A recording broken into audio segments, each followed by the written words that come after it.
Most people blame the battery, or the inverter, or the fridge, but in 9 out of 10 cases, the real problem is voltage drop, and it's caused by one thing: the wrong cable.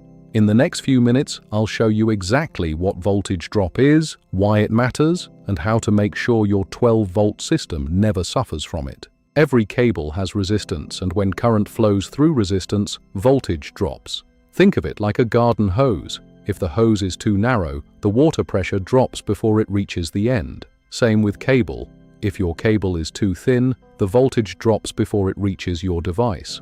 And when voltage drops, your fridge struggles to start, your inverter shuts off, your LED lights go dim. A 12-volt system needs to stay above 11.5 volts at the device.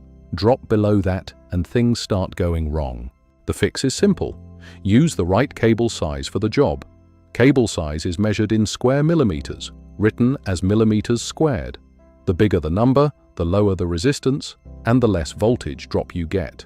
But here's what most people get wrong. They size the cable based on amps alone. That's only half the equation.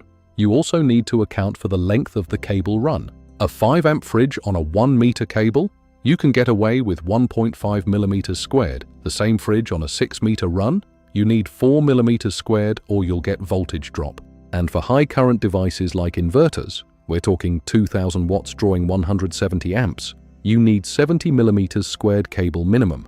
Most people use 16 millimeters. That's a fire risk. So how do you work out the right cable size for your system? You need to know 3 things: the current in amps, the length of the cable run, both positive and negative, and the maximum voltage drop you can accept. For 12-volt systems, we recommend a maximum of 3% voltage drop. That's 0.36 volts. We've built a free voltage drop calculator at mkgt.co.uk. Put in your amps and cable length, and it tells you exactly what size you need. Link is in the description. Let me give you 2 real examples. First, a campervan fridge, 10 amps, 4-meter cable run. Using the calculator, that's 4 millimeters squared cable minimum. Most people fit 2.5 millimeters. Result? Voltage drop. Fridge keeps cutting out. They blame the fridge. It's the cable. Second, a 2000-watt inverter, 170 amps at peak, 1.5-meter cable run. You need 70 millimeter squared welding cable or flexible battery cable.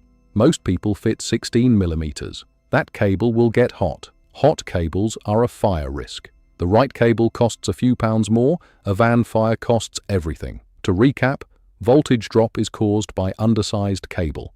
It gets worse with longer cable runs and higher current.